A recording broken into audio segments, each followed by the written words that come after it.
अन्य समाचार રાજકોટથી ઈ કેવાયસી સેન્ટરનો વિડિયો વાયરલ થયો છે। મહિલાઓને હેરાનગતિ થતો હોવાનો વિડિયો વાયરલ થયો છે। વિડિયોમાં મહિલાઓએ રોષ વ્યક્ત કર્યો। જૂની કલેક્ટર કચેરી ખાતેનો વિડિયો હાલ વાયરલ થઈ રહ્યો છે। તો મહિલાને હેરાનગતિ થતો હોવાનો વિડિયો છે તે વાયરલ। વિડિયોમાં મહિલાઓએ રોષ વ્યક્ત કર્યો છે।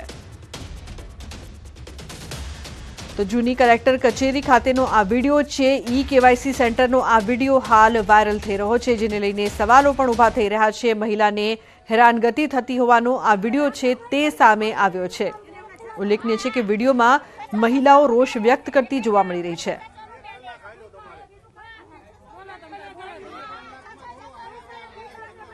तो जोई शकाय छे कई रीते ई केवायसी सेंटरमां महिलाओ भेगी थई छे અને રોષમાં જોવા મળી રહી છે। હાર્દિક જોડાયા છે ફોન લાઈન પર વધુ માહિતી માટે।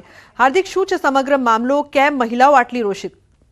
મહિલાઓનો આક્રોશનું કારણ છે તેમને જે સમસ્યાઓ પડી રહી છે ત્યાં સમય જે ઈ કેવાયસી માટેનો છે તે માત્ર 11 થી 2 વાગ્યા સુધીનો છે।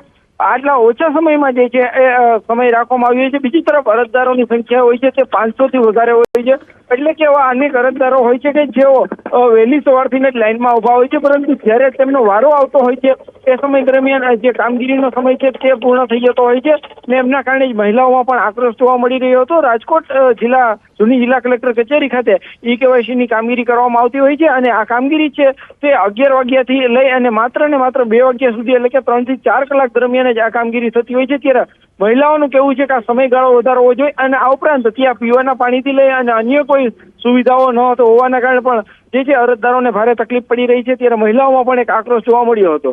જી બિલકુલ હાર્દિક, આભાર સમગ્ર માહિતી બદલ। अन्य समाचार की बात करिए तो अमदावादना पालडीना रामजी मंदिरमां गादीनो विवाद सामे आव्यो छे। मंदिરના ગાદીપતિના નિધન બાદ રાજસ્થાનના એક રામાનંદી સંતે પોતે ગાદીપતિ હોવાનો દાવો કર્યો છે। અમદાવાદમાં સ્વામી સરસ્વેશાચાર્યને માહિતી મળતા તેમણે પોલીસ પ્રોટેક્શન માંગ્યું છે, જેને જોતા રાજસ્થાનના સંતના રામજી મંદિરમાં પ્રવેશબંધી અંગે બોર્ડ લગાવી દેવાયા છે અને મંદિર બહાર મોટી સંખ્યામાં પોલીસ બંદોબસ્ત ગોઠવી દેવાયો છે। જે રીતે વિવાદ સામે આવ્યો છે સ્વામીજી, આ વિવાદ ઊભો થયો છે ગાદીને લઈને। રાજસ્થાનના જે આપે બોર્ડ પર લગાવ્યું પણ છે કે પ્રવેશબંધી છે, આ સંત મંદિરમાં નહીં પ્રવેશ। મારા ગુરુજીએ બંધ કર્યા। મારા ગુરુજી વ્યક્તિને સ્પષ્ટ મના કરી છે અને ગુરુજી અત્યારે હયાત છે। गुरुजी तो परम धाम में क्या जगत गुरु स्वामी श्री रामाचार्य जी गुरुदेव भगवान हमारे, उन्होंने उनको मना कर दिया था कि संस्था में प्रवेश की ही बंदी कर दी थी। 2 बार आए हैं, 2 बार उनको यहाँ से। मतलब कि आपका मानना है कि ब्रह्मलीन जब हुए उससे पहले ही आपने गादी संभाल ली थी? स्वामी जी अपनी हयाती में ही खुद सब संतों के सामने 3 बार घोषणा कर चुके थे कि ये अपने राम स्वामी सर्वेशाचार्य चेले, हम रामाचार्य जी के शिष्य हैं, विरक्त शिष्य हैं। स्वामी जी हयाती में घोषित कर चुके थे और हयाती में ही चैरिटी कमिश्नर का जो भी विधि होती है उसमें अपना 4 वर्ष से ऑडिट रिपोर्ट फाइल कर रहे हैं स्वामी जी। ये विवाद क्यों आखिरकार? विवाद इसको कैसे कहेंगे? विवाद किस बात का, जब किसी का हक है ही नहीं है। जो वस्तु आप बेच चुके हो दोबारा बेचने का आपको अधिकार नहीं है, सामान्य सिद्धांत है। गुरुजी ने हमें यहाँ ट्रस्टी घोषित कर दिया है, सब तरह से योग्य। काशी हिंदू विश्वविद्यालय से, शुक्ल युर्वेद से हमारा आचार्य रामानंद। संभावना सब जगह है, संभावना कहानी होती, कहीं कोई बवाल ना हो, इसलिए पहले प्रोटेक्शन मांग लिया गया था कि ऐसा है कोई विघ्न संतोषी आके यहाँ विघ्न ना करे। जो कि बोर्ड लगा है, आप पढ़ लीजिएगा उसमें। तो हमें लगता था कि संतों ने प्रेरणा की तो हमने बोर्ड लगा।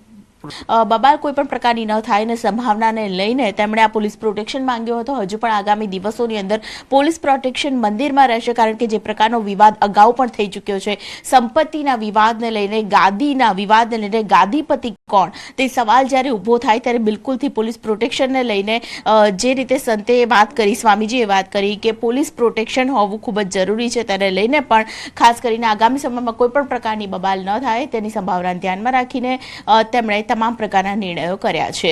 કેમેરામેન ખેંગા રાઠોડ સાથે દીપિકા ખુમાણ, ન્યૂઝ 18 ગુજરાતી, અમદાવાદ।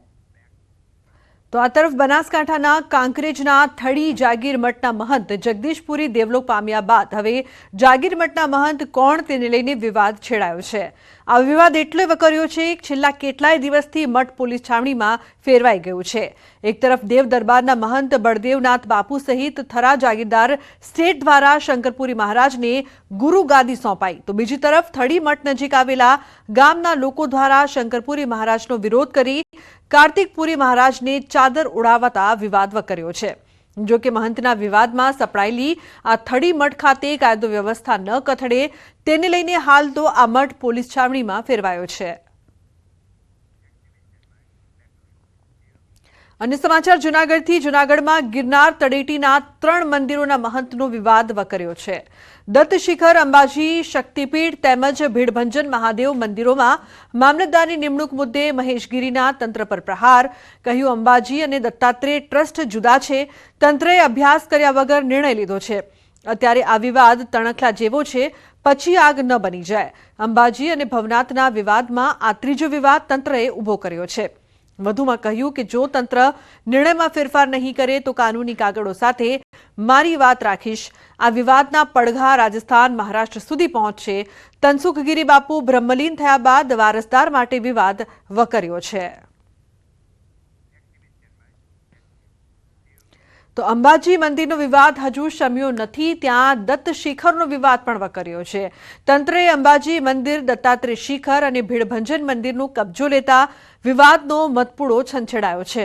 દત્ત શિખરમાં 2 ટ્રસ્ટીઓ હોવા છતાં તંત્રએ વહીવટદાર નિમ્યા હોવાનું સામે આવ્યું છે. હિમાંશુ ગીરી અને મહેશ ગીરી તેઓ બંને દત્ત શિખરના ટ્રસ્ટી છે તેવા પુરાવા તેમની પાસે હોવાનો દાવો કર્યો છે. તેઓ ગુરુ ગણપત ગીરીના 44માં શિષ્ય તરીકે વારસદાર હોવાનો દાવો કર્યો. તેમનું કહેવું છે કે તંત્રએ કોઈ પૂછપરછ કર્યા વગર વહીવટદાર નિમી દીધા.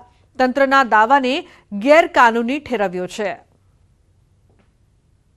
જ્યારે ગણપત બાપુની હયાતી હતી ત્યારે ગણપતગીરી બાપુનો હું શિષ્ય હતો, જેનું એને વીલનામું કરેલું છે. તેના મારી પાસે બધા પુરાવા છે. કઈ રીતના પુરાવા? આ રહ્યું વીલનામું. શું છે એમાં? કઈ રીતે તમને ટ્રસ્ટી બનાવ્યા? હા, શું ઉલ્લેખ કરેલો છે? કયા ટ્રસ્ટી બનાવ્યા? હા, અંબાજી મંદિર, દત્ત શિખર અને નીલકંઠ મહાદેવ મંદિર, 3 મંદિર. અને આ જે વહીવટ તંત્રએ કાર્ય કર્યું છે તે ગેરકાયદેસર રીતે છે. અંબાજી મંદિરમાં 2 ટ્રસ્ટી હતા, તેમાંની એક ટ્રસ્ટીની અત્યારે હયાતી નથી, તો નાના પીર બાબા તરીકે હું હયાતી છે મારી, તો તેનો વહીવટ કરવાનો પૂરેપૂરો હક મને છે, જેની મને કોઈ પ્રકારની જાણ કરવામાં આવેલી નથી કે નથી. સરકાર વહીવટ તંત્ર દ્વારા મને કોઈ પ્રકારની નોટિસ મળેલી નથી. તો દાહોદમાં ગેરકાયદેસર દબાણો પર થશે કાર્યવાહી. લીંબડીનગરમાં દબાણ દૂર કરવા અપાઈ નોટિસ. કાચા પાકા દબાણકર્તાઓને અપાઈ છે નોટિસ. 7 દિવસમાં જાતે દબાણ દૂર કરવા માટે નોટિસ. જાતે દબાણ દૂર નહીં કરે તો તંત્ર કરશે કાર્યવાહી. નોટિસને લઈને દબાણ કરનારાઓમાં ફફડાટ જોવા મળી રહ્યો છે. અન્ય મહત્વપૂર્ણ સમાચાર. નવસારીથી શાળામાં ધર્માંતરણનો વાયરલ વિડીયોનો મામલો. ધાર્મિક વયમનસ્ય ફેલાવવાના પ્રયાસમાં દંપતીની ધરપકડ કરાઈ. ખ્રિસ્તી સમુદાયના ધાર્મિક કાર્યક્રમમાં હિન્દુ દેવી દેવતાનું થયું હતું અપમાન. વિડીયો વાયરલ થતા હિન્દુ સંગઠનોમાં ફાટી નીકળ્યો હતો રોષ. જલાલપુર પોલીસ મથકમાં રામધૂન અને હનુમાન ચાલીસાનો પાઠ કરીને વિરોધ નોંધાવ્યો હતો. જે બાદ સરિતા નાસ્કર અને કમલ નાસ્કર વિરુદ્ધ ફરિયાદ બાદ ધરપકડ થઈ છે. સમગ્ર કેસની તપાસ એસઓજીને સોંપવામાં આવી છે. દંપતીના મોબાઈલ કબજે લઈને એફએસએલમાં મોકલવામાં આવશે. બારડોલી ગામના બાબલા ગામની અંદર એક સભા જેવું હતું કે જેની અંદર થોડી ધર્મ વિરુદ્ધની ટિપ્પણી કરવામાં આવેલી હતી, જેનો સોશિયલ મીડિયા ઉપર વાયરલ મેસેજ નવસારીની અંદર થયેલો, જેને લઈને જલાલપુર પોલીસ સ્ટેશનની અંદર ગુનો દાખલ કરવામાં આવેલો છે. લાગણી દુભાય તેનું, અને તેની અંદર સરિતા નાસ્કર અને કમલ નાસ્કર 2 વ્યક્તિઓની ધરપકડ કરેલ છે. સમાચારમાં હવે વાત કરીશું મહાઠગની.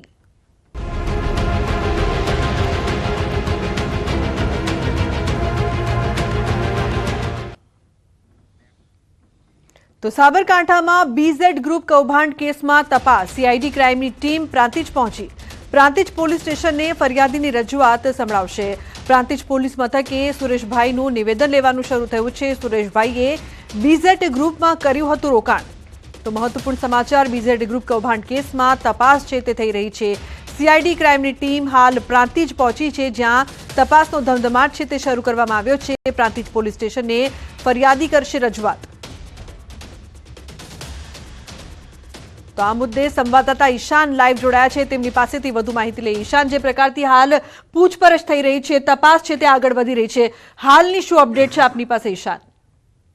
લોકોના ચોક્કસ કે બીજેડ સ્કીમના કારણે છેલ્લા કઈ દિવસથી સીઆઈડી ક્રાઇમના દરોડા ચાલુ રહ્યા હતા અને ત્યારબાદ ઠેર ઠેર જે એમની દુકાનો છે, દુકાનો ઉપર તમામ જગ્યાએ અત્યારે હાલ તો શટરબંધ જોવા મળી છે. અત્યારે હાલ જે વાત કરીએ કે એક રોકાણકાર સામે આવ્યા હતા, પરંતુ એમનો આક્ષેપ છે કે પોલીસ ફરિયાદ નથી હતી.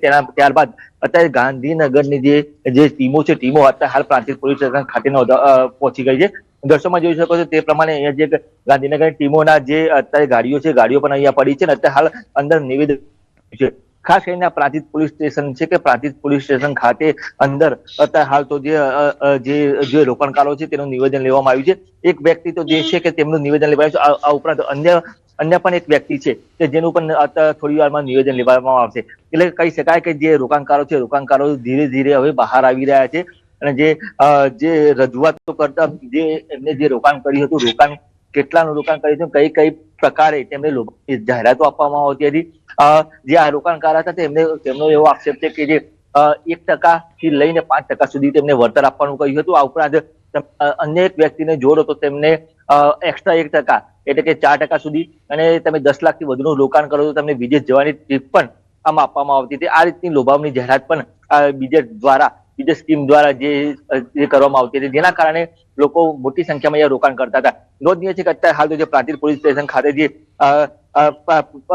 ગુજરાતમાં પ્રથમવાર કે જે પહેલી વાર રોકાણકાર જે અત્યારે હાલ જોવા મળી રહ્યા છે, તો ધીરે ધીરે અન્ય રોકાણકારો પણ સામે આવશે. પરંતુ અત્યારે હાલ વાત એ છે કે જે પ્રાંતિજ પોલીસ છે તે રોકાણકારનો આક્ષેપ છે કે ફરિયાદ લેતી નથી. ત્યારબાદ ગાંધીનગર સુધી એની રજૂઆત કરીને ત્યારે ગાંધીનગરની ટીમો અહીંયા પહોંચી હોય તેવું પણ એવું જણાવી રહ્યા છે. જી લુબના. બિલકુલ ઈશાન, જે પ્રકારથી પહેલા ફરિયાદ લેવામાં આવી નહોતી રહી, ગાંધીનગર સુધી જ્યારે કહેવામાં આવ્યું ત્યારે ફરિયાદ લેવામાં આવી, આ પણ એક ગંભીર આક્ષેપ છે. હાલ સુરેશભાઈ રોકાણકાર છે, તેમની પાસેથી કોઈ વધુ માહિતી પ્રાપ્ત થઈ છે ખરી કે બીજા પણ કોઈ રોકાણકારો તેમની ઓળખાણમાં હોય કે જેમની સાથે પણ આ ઠગાઈ થઈ હોય? ચોક્કસ લુબના કે સુરેશભાઈ જે રીતે વાત કરી કે તેમને 5 લાખ સુધીનું રોકાણ કર્યું હતું, તેમને 5 લાખ રોકાણ કર્યું હતું. ત્યારબાદ જે પ્રાંતિજ પોલીસ સ્ટેશન ખાતે અત્યારે ફરિયાદ નોંધાવવા એમનો આક્ષેપ છે કે પોલીસ ફરિયાદ એમને પીઆઈ જે પ્રાંતિજ પોલીસ સ્ટેશનના પીઆઈ સાથે વાતચીત કરી, તો વાતચીતમાં પીઆઈએ એ રીતે જણાવ્યું હતું કે તમે ગાંધીનગર ખાતે ફરિયાદ નોંધાવો, પરંતુ એમને જે એસપી કચેરી ખાતે ને અન્ય જગ્યાએ ફોન કરવા ત્યારબાદ તેઓ અહીંયા સીબીઆઈની ટીમ પ્રાંતિજ પોલીસ સ્ટેશન ખાતે પહોંચી છે અને અત્યારે હાલ તેમનું નિવેદન લેવાનું ચાલુ છે. બિલકુલ, આભાર સમગ્ર માહિતી બદલ. સમાચારમાં હવે આગળ વાત કરીશું બાળ તસ્કરીનું કૌભાંડ.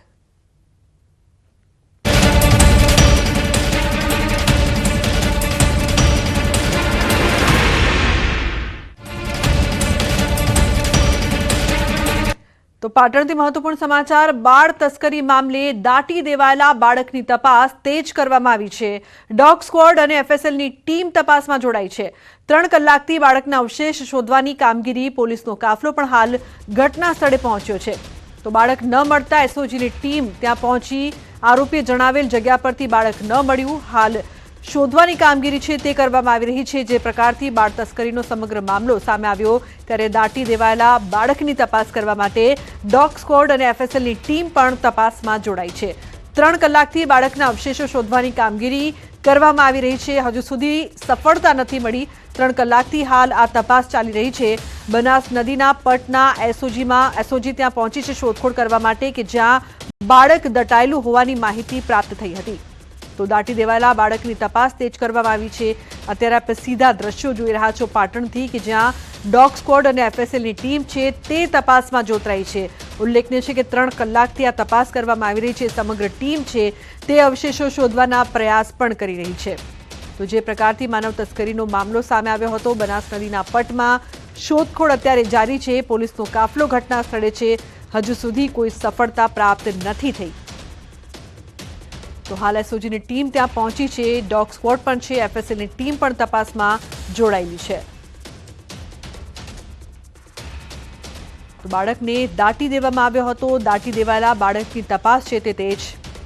સંવાદદાતા અશરફ જોડાયા છે ફોન લાઈન પર વધુ માહિતી આપવા માટે. અશરફ, શું અપડેટ?